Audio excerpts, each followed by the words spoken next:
This week on Scam School, it was the greatest single trick we'd ever created, and for years it did not work. But get ready for the revival of the best mind control scam on the internet.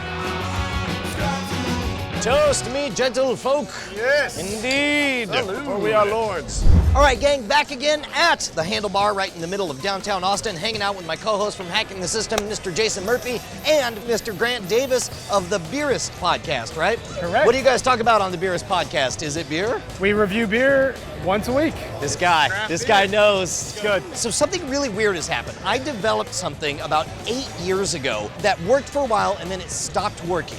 And as though it's the Game of Thrones, magic is coming back into the universe and it started working again. Did you guys ever see the episode of Scam School where I interviewed this like crazy life coach guy? Did you ever see that one? No, I don't think so. Okay, this is perfect. This is perfect. So you guys know the show, you know that we're all about like clever hacks and that kind of stuff. I've heard of it. This guy claimed that it was possible to say a few lines of poetry and force somebody to think of one particular playing card out of a whole deck of 52 cards, all right? It's from an old Robert Frost poem. The poem is, "The woods are lovely, dark and deep, but I have promises to keep and miles to go before I sleep."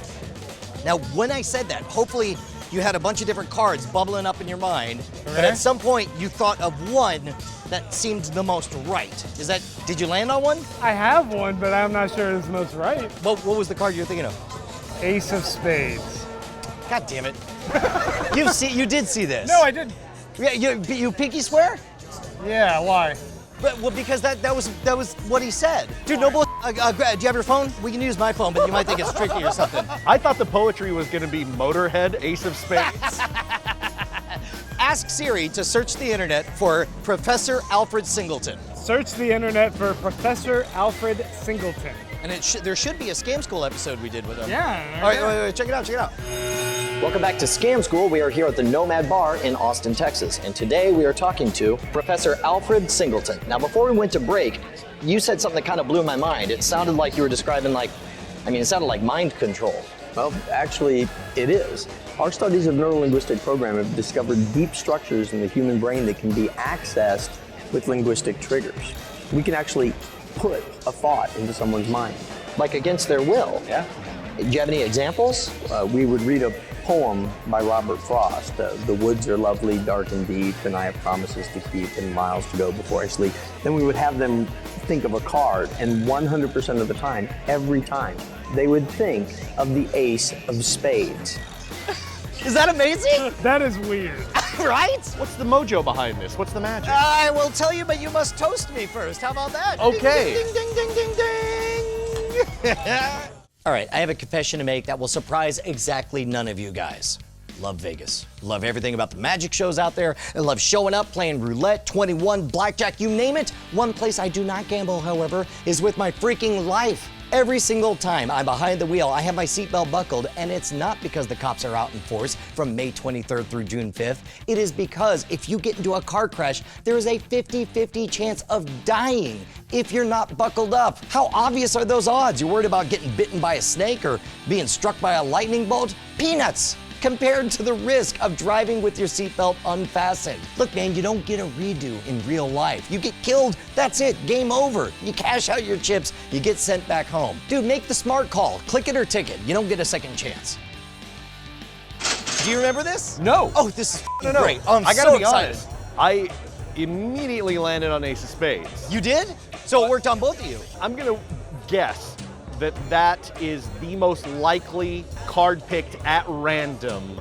You're right about Ace of Spades is the most popular card. Also, the Queen of Hearts is super popular. But the reason this works, and this is the amazing part, it just so happened that you looked at the video, but you did not. If you had seen the video, you would not have been fooled. Show him what Professor Alfred Singleton looks like.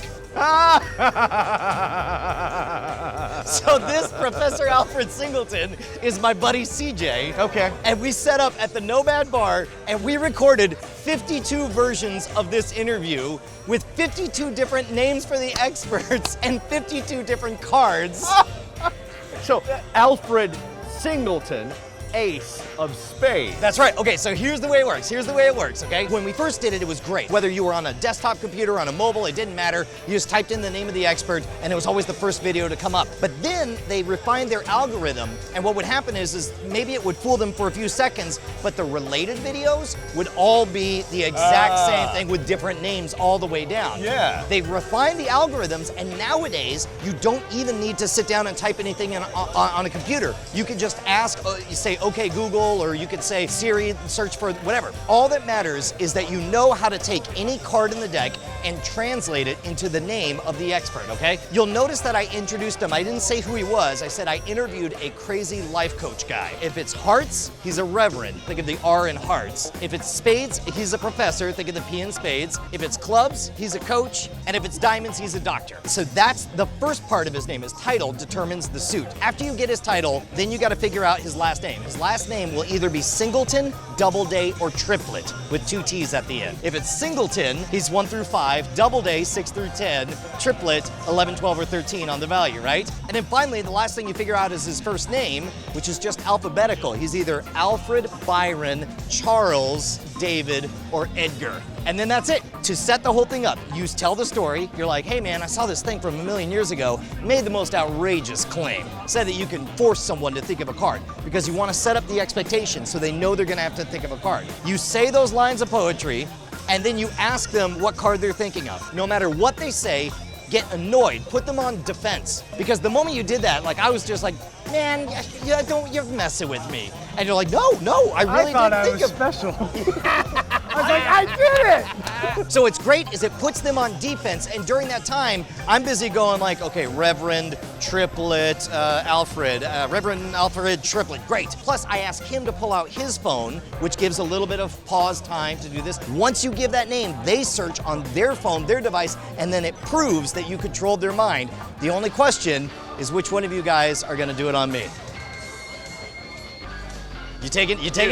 You got it, buddy. No, he called dibs. I found something on Tumblr, your Tumblr, the other day. Thank you for following. I don't know if it's true or not, but it's a mentalist trick. It says that if I recite with intent this particular Robert Frost poem to you, that I can plant the idea of a specific card in your brain. I'm skeptical, but go on. The woods are lovely, dark, and deep, but I have promises to keep and miles to go before I sleep. I've always wanted to quote Robert Frost to you while staring into your eyes. It's very romantic. What card did you think of? I thought of the 5 of hearts. You've heard of this.